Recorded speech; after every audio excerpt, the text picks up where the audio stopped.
یہ پاکستان کسی کی ماں کے جہیز میں ملا ہوا ملک نہیں ہے. یہ پاکستان ایسے ہی انہوں نے پلیٹ میں رکھ کر ہمیں نہیں دے دیا تھا. اس کے لیے ہمارے اکابر نے آگ اور خون کے سمندر پار کیے ہیں. یا ایھا الذین آمنوا اتقوا اللہ حق تقاتہ ولا تموتن الا وانتم مسلمون.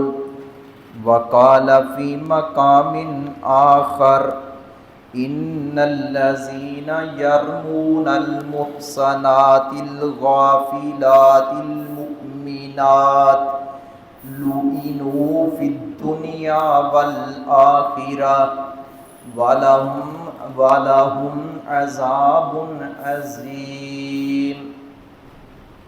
خالق کائنات ذوالجلال والاکرام کے لیے ہمہ قسم کی تعریفات بابرکت کلمات خاص ہیں.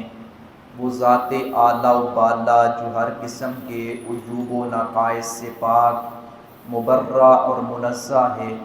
اس کی جتنی بھی تعریف کی جائے کم ہے. درود و سلام ہوں میرے اور آپ کے محبوب اور غمخوار پیغمبر سرتاج الرسل سید الرسل سید الشہداء سید روز محشر تاجدار حرمین خاتم النبیین رہبر کامل رہبر شریعت امام اعظم حضرت محمد مصطفیٰ صلی اللہ علیہ وآلہ وسلم کی ذات گرامی پر جن کی سیرت طیبہ ہم سب کے لیے اسوہ حسنہ کی حیثیت رکھتی ہے. حضرات گرامی، یہ محرم الحرام کا مقدس مہینہ جس کا آخری عشرہ شروع ہو چکا ہے اور یہ وہ تسلسل کے ساتھ حرمت والا تیسرا مہینہ چل رہا ہے. اس کے بعد پھر آگے سفر کا مہینہ آئے گا. محرم اور سفر کے حوالہ سے یہ 2 مہینوں کے اندر لوگ عقائد اور نظریات کے اعتبار سے عجیب و غریب انداز اپناتے ہیں اور وہ انداز اپناتے ہیں جس کا دین سے کوئی تعلق نہیں ہے. حضرات گرامی، ہم پابند ہیں شریعت اسلامیہ کے، اور شریعت نام ہے کتاب اللہ کا، شریعت نام ہے حدیث مصطفیٰ و سنت رسول اللہ صلی اللہ علیہ وآلہ وسلم کا. اور اس کی عملی تصویر بن کر دکھایا ہے آپ کے اصحاب نے، آپ کے اہل بیت اطہار نے رضوان اللہ علیہم اجمعین. ہمیں کامیابی کے لیے یہی وہ واحد راستہ ہے، اختیار کرنا ہوگا. کوئی اور راستہ اختیار کریں گے اور سمجھیں گے کہ یہ کامیابی کا ذریعہ ہے، ہدایت سے اور صراط مستقیم سے ہٹ جائیں گے. حضرات گرامی، 2-3 باتیں میں آپ کے گوش گزار کرنا چاہتا ہوں. ایک تو ناموس صحابہ اور اہل بیت کے حوالہ سے اختصار کے ساتھ تھوڑی سی بات ہوگی. گزشتہ دنوں جو بل پاس ہوا، اللہ تعالیٰ کے فضل و کرم سے اصحاب رسول اور اہل بیت اطہار رضوان اللہ علیہم اجمعین کی نموز اور عزت اور حرمت کے حوالہ سے، اور پھر یہ انگریزی اعتبار سے یہ مہینہ اگست کا ہے اور عرصہ دراز گزر چکا ہے، 80 کے قریب یہ سال گزر چکے ہیں. پاکستان مارز وجود میں آیا ہے. آج 10-11 اگست ہے. 11 اگست ہے اور 14 اگست کو پاکستان مارج وجود میں آیا تھا۔ ہم نے آج تک کیا کیا ہے بحیثیت پاکستانی، بحیثیت مسلمان؟ اسلام ہم سے کیا تقاضا کرتا ہے؟ اور شہداء نے یہ جو قربانیاں دے کر ہمارے اکابر نے، ہمارے بڑوں نے یہ پاکستان جیسی عظیم القدر نعمت اس کا حصول ممکن بنایا ہے، اس کے لیے ہم نے بحیثیت عوام، بحیثیت ذمہ دار جہاں کہیں بھی ہم ہیں، کیا ہماری بھی کوئی ذمہ داری بنتی ہے؟ یا یہ ذمہ داری صرف حکمرانوں کی ہے، بڑوں کی تھی انہوں نے ادا کر دی ہے، یا اب حکمرانوں کی ہے اور ہم جیسے مرضی چلیں پھریں اور جیسے مرضی ہم زندگی جانوروں کی طرح گزاریں؟ کیا ایسا ہی ہے یا اس کے بھی کچھ تقاضے ہیں؟ پہلی بات، نموس صحابہ اور نموس اہل بیت یہ ہمارے ایمان کا حصہ ہے، یہ ہمارے ایمان کی جان ہے۔ دین اسلام ان مقدس ہستیوں کے ذریعے ہم تک پہنچا۔ ہمارے ہاں کہا جاتا ہے کہ بر صغیر پاک و ہند میں صوفیاء اسلام لے کر آئے۔ صوفیاء کی بھی 2 کیٹیگریاں ہیں، یہ ایک الگ موضوع ہے۔ بعض صوفیاء تو ایسے ہیں کہ ان سے شریعت کے خلاف ان کے اعمال بھی ہیں، ان کے اقوال، افعال اور نظریات بھی ہیں۔ بعض کے نام کے ساتھ ویسے صوفی لفظ لگا دیا جاتا ہے، لیکن وہ ان عقائد اور نظریات کے حامل تو نہیں ہوتے، صحیح راستے اور ڈگر پر چلنے والے ہوتے ہیں۔ اس حوالہ سے کافی دیر پہلے بات ہوئی تھی، یہ تصوف ہے کیا؟ یہ صوفیزم کیا ہے؟ کیا یہ اسلام کا دیا ہوا نظریہ یا اسلام کا دیا ہوا کوئی منصب، کوئی لائن ہے، یا یہ بھی خود ہی ہم لوگوں نے ان افکار و خیالات کو عام کیا ہے؟ مگر بہت سارے صوفی حضرات ایسے ہیں جن کے عقائد شریعت کے خلاف ہیں، اور ان سے کئی ایسے جملے بحیثیت انسان ان سے غلطی سے سرزد ہوئے ہیں، انہوں نے جانے میں کیے، انجانے میں کیے، جس سے اللہ رب العزت کی اور شاعر اسلام کی توہین اور تنقیص واضح طور پر نظر آتی ہے۔ جو اچھے صوفیاء ہیں ہم ان کا احترام کرتے ہیں۔ بر صغیر پاک و ہند میں اسلام لانے والے سب سے پہلے امتیوں میں سے پیارے نبی کے صحابہ ہیں۔ اسلام کی تاریخ پڑھیں تو صحابہ کرام دنیا کے کونے کونے پہ گئے ہیں۔ میں یہ نہیں کہتا کہ پاکستان کی ہر بستی میں آئے ہیں یا بر صغیر پاک و ہند کی ہر بستی، ہر شہر میں آئے ہیں، ایسا دعویٰ نہیں ہے، لیکن ہمارے اکابر نے اور تاریخ نے یہ ثابت کیا ہے کہ یہ ہمارے اکابر اور ہمارے پیارے نبی کے صحابہ سندھ میں آئے، ملتان میں فلاں صحابی فلاں سن ہجری کو آیا۔ ایسے شواہد اور ایسے آثار بھی تاریخ اسلام سے ملتے ہیں، مگر دشمنان صحابہ ان چیزوں کا کبھی تذکرہ نہیں کریں گے۔ وہ اور لوگوں کا بڑا تذکرہ کریں گے، اس میں مبالغہ آرائی بھی کریں گے۔ نبی اکرم صلی اللہ علیہ وسلم کے یہ اصحاب اور تابعین، تبع تابعین، یہ جتنے بھی اولین لوگ ہیں جن کے ایمان کو اللہ رب العزت نے ہمارے لیے معیار قرار دیا ہے، یہ وہ مقدس ہستیاں ہیں، یہ وہ پل ہے جو امت کو نبوت کے ساتھ ملاتا ہے۔ ان کو نکال دیا جائے تو دین اسلام کی سند ختم ہو جاتی ہے۔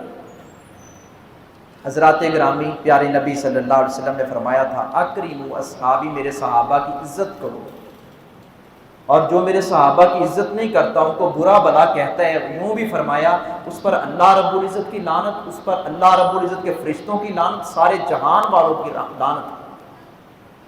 اور ایسے لوگوں سے کنارہ کشی کرنے کا شریعت نے ہمیں حکم دیا ہے۔ جو پیارے نبی کے اصحاب آپ کے جانثاروں کے بارے میں گندی زبان استعمال کرتے ہیں، ہم واضح طور پر کہتے ہیں کہ ہم اہل بیت سے بھی محبت کرتے ہیں، ہم صحابہ کرام سے بھی محبت کرتے ہیں۔ صحابہ کرام کے دشمنوں سے بھی ہمارا کوئی تعلق نہیں ہے، اہل بیت کے دشمنوں سے بھی ہمارا تعلق نہیں ہے، نہ ہمارا رافضیوں سے تعلق ہے، نہ ہمارا ناصبیوں سے تعلق ہے. ہم اہل السنہ لوگ ہیں.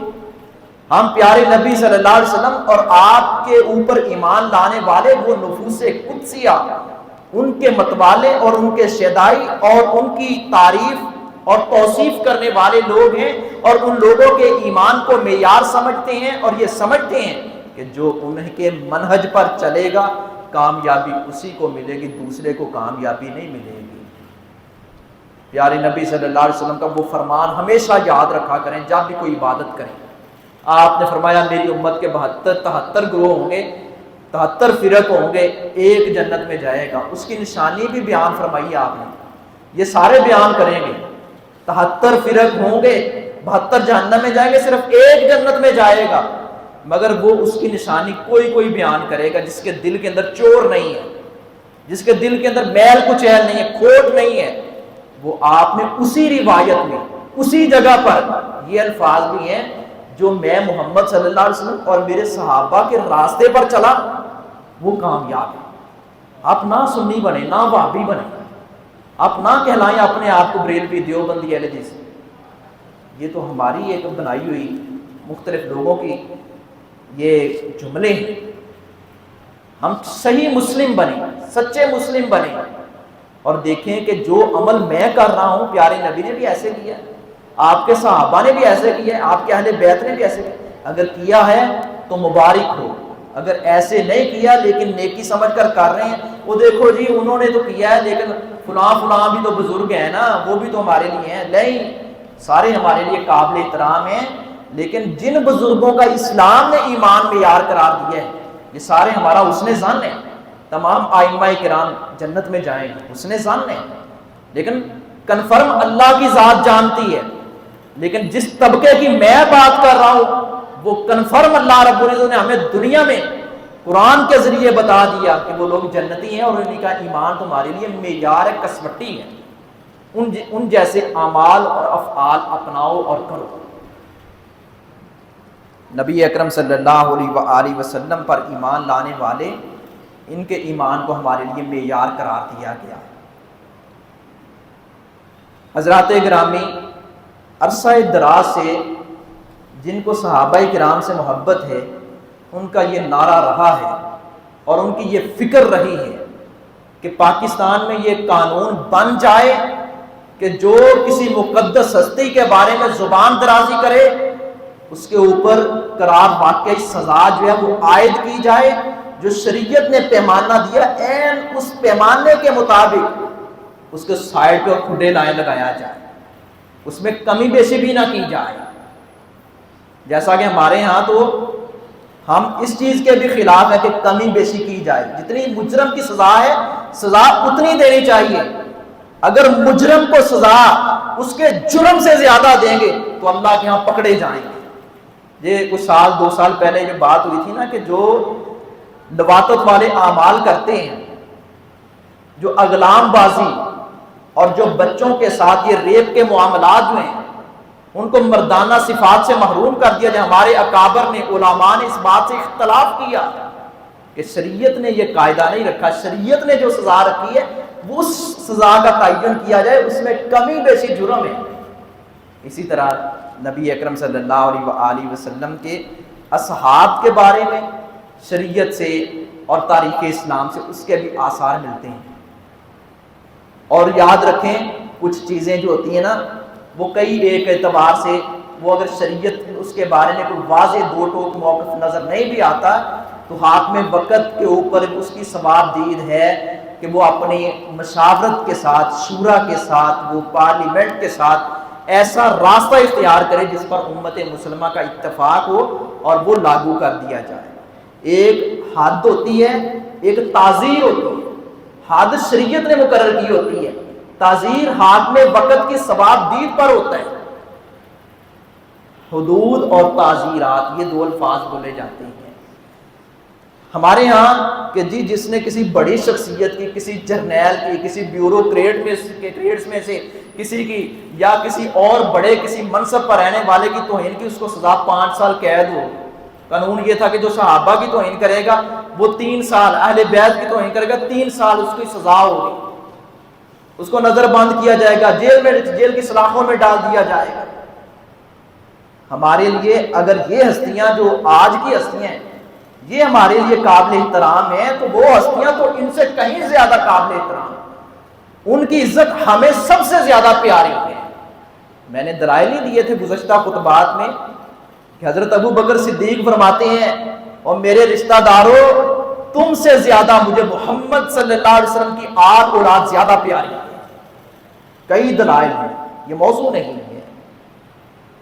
اب اللہ تعالیٰ کے فضل و کرم سے اللہ رب العزت توفیق بھی دے ان لوگوں کو جو برسر اقتدار ہیں یا آئیں کہ وہ اس کا نفاذ جاری رکھیں، اس کا نفاذ کہ 10 سال سے لے کر عمر قید تک بھی سزا ہو سکتی ہے۔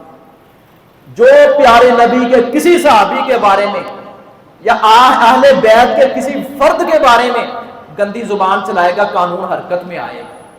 اللہ رب العزت ان تمام علماء کرام کو یا عامی حضرات ہیں جنہوں نے بھی اس کار خیر میں حصہ لیا، اللہ رب العزت ان کو جزائے خیر دے، اور جنہوں نے اس کی مخالفت کی اور کر رہے ہیں، اللہ رب العزت ان کو ہدایت عطا فرمائے۔ ہمارے لیے سارے قابل احترام ہیں، لیکن صحابہ کرام اور اہل بیت کی ناموس پر کوئی سمجھوتا اہل السنہ کی یہ ہمیشہ آواز رہی ہے، کوئی سمجھوتا نہیں کیا جائے گا۔ ہمیں تو دین اسلام نے یہ سکھایا اور رہنمائی فرمائی ہے کہ اگر کوئی جھوٹا کسی کا خدا ہے اس کو بھی اس انداز سے اس کی توہین و تنقیص نہ کرو، وہ تمہارے سچے کو بھی جھوٹا کہیں۔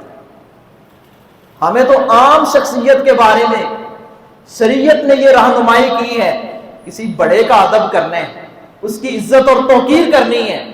یار وہ بڑے جن کے بارے میں مصطفی کریم صلی اللہ علیہ وسلم نے نبوت والی سچی زبان سے ان کی عزت اور توقیر بھی فرمائی اور دنیا میں نام لے لے کر جنت کی بشارت سنائی، ان کی عزت کیوں نہیں؟ ٹھیک ہے، جرنیلوں کی توہین ہو، قانون حرکت میں آنا چاہیے، کون نہیں کہتا؟ بیوروکریٹس کی تنقیص ہو، قانون حرکت میں آنا چاہیے، کون نہیں مانتا؟ لیکن اس کے ساتھ ساتھ اہل علم کی، علماء کی، کسی عامی آدمی کی بھی توہین و تنقیص و قانون تب بھی حرکت میں آنا چاہیے، مگر نہیں آتا۔ گھریلو ملازمہ کے ساتھ با اثر لوگ، ملازم یا ملازمہ کے ساتھ تشدد کے کتنے واقعات پاکستان کی سرزمین پر دیکھنے سننے میں آئے ہیں، کوئی نام لینے والا نہیں ہے، غریب کا کوئی پرسان حال نہیں ہے، ظلم کے اوپر ظلم کرتے چلے جا رہے ہیں۔ جس طرح امیر کی عزت ہوتی ہے، غریب کی بھی عزت ہوتی ہے، عزت ہر ایک کی کرنی چاہیے۔ اگر کوئی نہیں کرے گا تو اللہ رب العزت اس کو دنیا میں ذلیل و خوار کر دے گا، آخرت میں مقدر رسوائی اس کا مقدر بن جائے گا۔ بل کے اندر لکھا گیا ناموس صحابہ و اہل بیت و امہات المؤمنین۔ اب امہات المؤمنین الگ سے لکھنے کی ضرورت نہیں تھی، کیوں؟ اہل بیت کے اندر امہات المؤمنین بھی آتی ہیں، یہ باتیں ہو چکی ہیں، آپ جانتے ہیں۔ لیکن ایک مخصوص طبقہ جو امہات المؤمنین کو اہل بیت میں تصور بھی نہیں کرتا اور ان کو کہتا ہے کہ نہیں جن کا اہل بیت سے کیا تعلق ہے، اس لیے یہ لانا پڑا کہ امہات المؤمنین رضوان اللہ علیہم اجمعین، ان کی توہین بھی جو کرے گا قانون حرکت میں آئے گا۔ اور وہ لوگ چیخ رہے ہیں، چلا رہے ہیں کہ یہ کس طرح کا تم نے سخت قانون بنا دیا۔ حضرات گرامی، یہ سخت قانون نہیں ہے، اس سے امن آئے گا، فرقہ واریت میں کمی آئے گی، اور جو بھی کوئی الفاظ بولے گا وہ سوچے گا کہ میں جو الفاظ ادا کروں گا اس کا خمیازہ مجھے بھگتنا پڑے گا۔ یہ تو ایسے ہی ہے نا، اہل مغرب کہتے ہیں کہ جی دیکھو اسلام جو ہے وہ زبردستی پھیلا اور اسلام تشدد کرتا ہے، جس نے چوری کی اس کا ہاتھ کاٹ دیا جائے، ایسے تو ہر دوسرا تیسرا بندہ لنگڑا لولا ہو جائے۔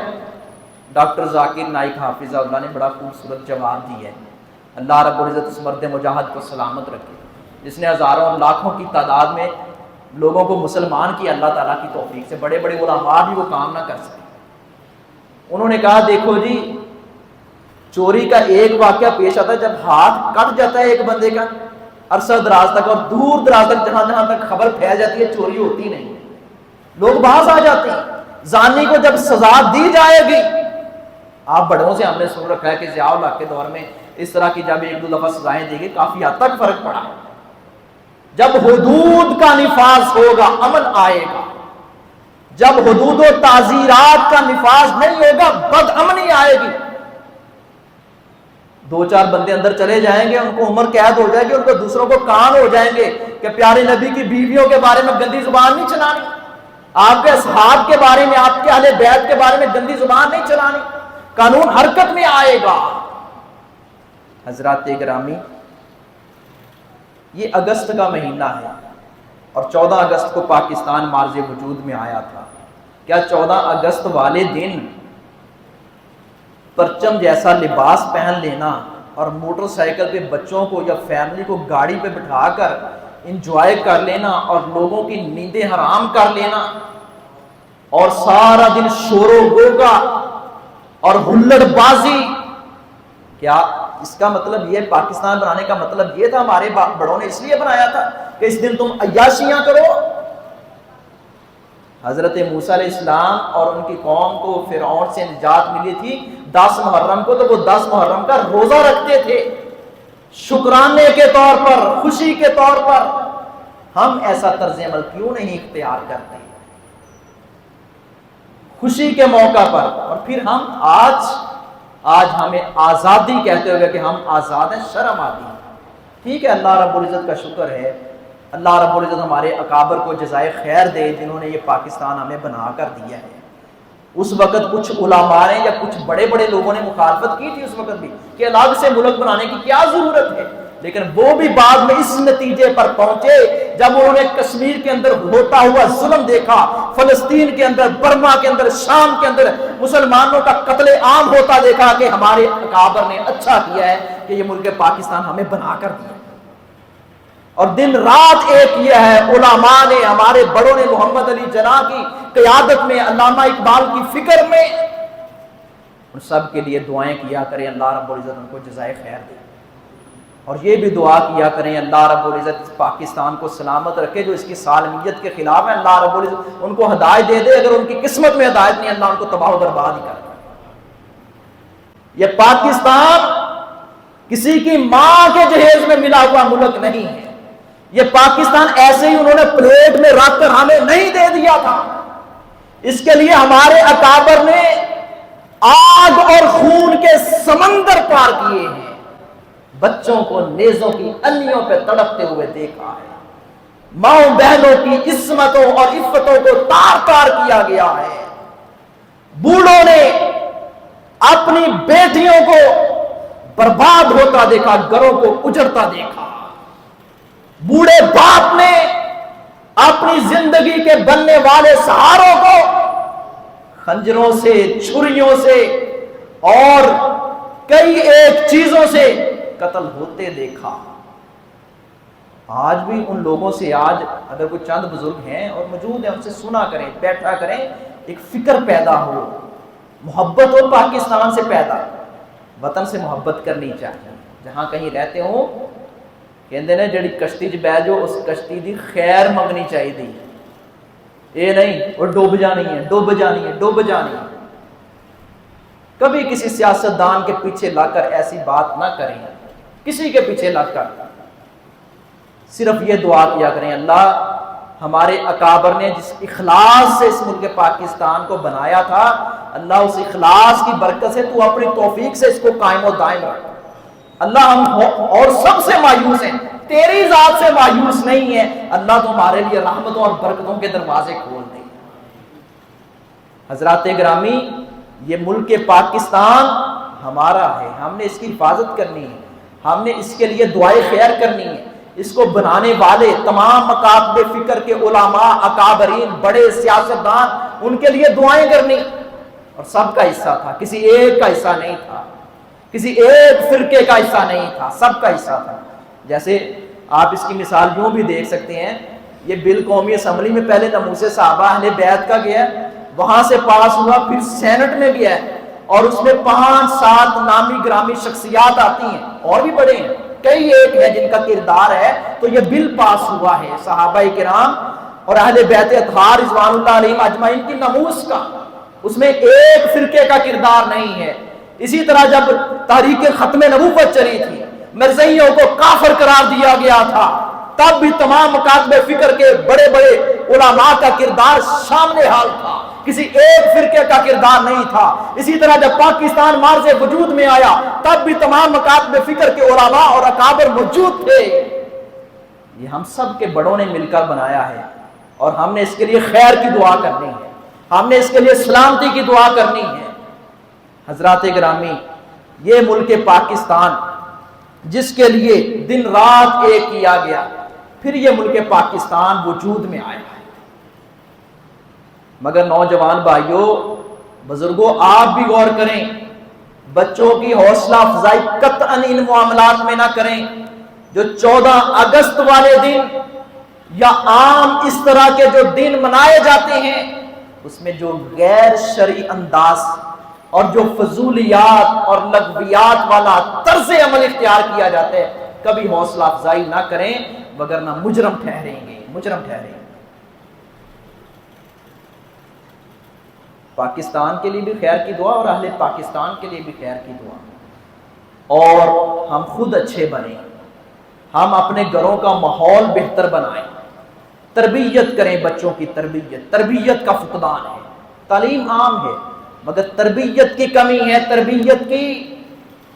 یہ یونیورسٹیوں میں جو واقعات پیش آ جاتے ہیں یا مدارس میں اکا دکا واقعات اس طرح کے مل جاتے ہیں، پھر ہم لوگ ان چیزوں کو خود ہی اچھال رہے ہوتے ہیں۔ ابھی میں بڑی خوبصورت گفتگو کی سن رہا تھا، پنجاب یونیورسٹی کے ہیں ڈاکٹر حماد لکھوی صاحب، انہوں نے کہا یہ پھر ہم آگے نشر کر رہے ہوتے ہیں، یہ ہم برائی کو پھیلانے میں مددگار اور معاون ثابت ہوتے ہیں کہ ایک ویڈیو آئی، اور اکثر دوست جانتے ہیں کہ وہ لوگ فیس بک نہیں کہتے، وہ کہتے ہیں یہ فیک بک ہے، اور جھوٹ اور انتشار اس قدر پھیلایا جاتا ہے ایک دوسرے کے خلاف پروپیگنڈا۔ اگر کوئی واقعہ ہوا ہے تھوڑا سا 5-7 افراد کا، پیش کس کو کیا ہے 500 افراد کا، اور اسی طرح مدارس میں ایک واقعہ پیش آیا ہے جی، ہر مدرسے میں ایسے ہوتا ہے، ایک یونیورسٹی میں واقعہ پیش آیا وہ جی ساری یونیورسٹیوں میں ایسے ہوتا ہے، ایک پولیس والے کی غلطی ہے وہ پولیس والے ہوتے ہی ادھا کی، ایک فوجی جرنیل کی غلطی ہے وہ فوجی جرنیل ہوتے ہی اس طرح کے ہیں، ایک مولوی نے غلطی کی ہے وہ سارے مولوی ادھا دے دی، انہوں نے اسے دیکھے۔ آپ خود ہی تو کہتے ہو، ہم کہتے ہیں کہ یہ 5 انگلیاں برابر نہیں ہوتی، اچھے برے لوگ ہر جگہ پہ موجود ہوتے ہیں۔ ہم اصلاح کرنے والے بنے، ہم فکر کرنے والے بنے۔ ان الذین یحبون ان تشیع الفاحشہ فی الذین آمنوا لهم عذاب علیم فی الدنیا والآخرہ واللہ یعلم وانتم لا تعلمون۔ جو لوگ بے حیائی کو فروغ دیتے ہیں، اس کی نشر و اشاعت کرتے ہیں، ان کے لیے دنیا میں بھی آخرت میں بھی دردناک عذاب ہے، اور اللہ جانتا ہے، لوگوں تم نہیں جانتے۔ فحش ویڈیو شیئر کرنا، فلاں جگہ یہ واقعہ پیش آ گیا، اگر واقعہ پیش آیا اس کے کوئی اچھا انداز بھی ہو سکتا ہے اس کی تردید کرنے کے لیے، لیکن اس ویڈیو کو جب ہم نشر کریں گے وہ ہمارے بچے دیکھیں گے، ہماری مائیں بہنیں دیکھیں گی، ہمارے گھر والے دیکھیں گے، کوئی دیکھے گا۔ اور سب سے بڑی بات یہ کہ اللہ رب العزت کے ہم مجرم ٹھہریں گے، اس فحاشی کی ہم فروغ اور اس کی نشر و اشاعت میں ہم معاون ثابت ہو رہے ہیں۔ اور بہت ساری ویڈیو ایسی ہوتی ہیں، وہ پرانی کوئی نہ کوئی ویڈیو کسی اور کے نام لگا دی جاتی ہے، فلاں جگہ پہ ایسا ہو رہا ہے ویسا ہو رہا ہے۔ پیارے بھائیوں، ہم اس ملک پاکستان کے رہنے والے ہیں، اس پاکستان کی حفاظت کرنا ہماری ذمہ داری ہے، سب کی، عوام کی بھی، حکمرانوں کی بھی، عوام کی بھی، خواص کی بھی، اور اس کے لیے دعائے خیر کرتے رہنا، اس کی سلامتی کے لیے، یہ ہماری اولین ذمہ داری ہے۔ اور میں نے عرض کیا کہ تربیتی ماحول بنائیں، بچوں کا روز کا جائزہ لیں، ان کا پیچھا کریں، صرف روزانہ کو 200-400 یا 1000-2000 جیب میں ڈال کے کہنا کہ ٹھیک ہے جی بیٹے کو میں نے اب اکیڈمی بھی بھیج دیا، وہ کالج یونیورسٹی بھی ہوا، ٹھیک ہے جی اب میں نے اپنا حق ادا کر دیا۔ نہیں، ان کی دیکھ بھال کرنا یہ والدین کی، اساتذہ کرام کی درجہ بدرجہ ذمہ داری ہے۔ صرف تعلیم دینا مقصد نہیں ہے، تربیت بھی اصل مقصد ہے۔ تربیت سے بدلتا ہے قوموں کا مزاج، وگرنہ علم سے ابو جہل کی جہالت نہیں جاتی۔ تربیت کریں بچوں کو. خود ہم ٹھیک نہیں ہوتے اور کہتے ہیں کہ جی ہماری اولاد ہماری فرمانبردار بن جائے. خود ہم گندی گالیاں دیتے ہیں, بچوں سے توقع رکھتے ہیں کہ یہ بچے گالیاں نہ دیں. خود ہم جھوٹ بول رہے ہوتے ہیں, غیبت کر رہے ہوتے ہیں, اور حسد کی آگ جو ہے وہ جلا رکھی ہوتی ہے, اور بچوں سے یہ توقع رکھتے ہیں کہ یہ بچے جو ہے نا ان ساری معاشرتی برائیوں سے پاک صاف ہو جائیں. پانی اوپر سے گندا ہوگا تو نیچے تک گندا ہی جائے گا. یہ تو نہیں کہ پانی اوپر سے گدلا ہو اور نیچے سے آگ صاف ہو جائے. ہم اچھے ہوں گے تو ہمارے بچے اچھے ہوں گے, ہم اچھے نہیں تو قطعاً بچوں سے اچھی توقع نہ رکھیں. یہ جہالت اور حماقت ہے. آئیے صحابہ کرام کی ناموس, اہل بیت اطہار کی ناموس, عقیدہ ختم نبوت کے لیے جو ہمارے اکابر نے, ہمارے بڑوں نے قربانیاں دی ہیں, اس کی قدر کیجئے. اس کے نفاذ کے لیے جہاں تک ہمارا بس چلتے ہم اپنی آواز بلند کرتے رہیں کہ ان چیزوں پر کوئی سمجھوتا نہیں ہو سکتا. جو پاکستان کا دشمن ہے وہ ہمارا دشمن ہے, جو اسلام کا دشمن ہے وہ ہمارا دشمن ہے, ہمارا اس سے کوئی تعلق نہیں ہے. وما علیہ الا البلاغ.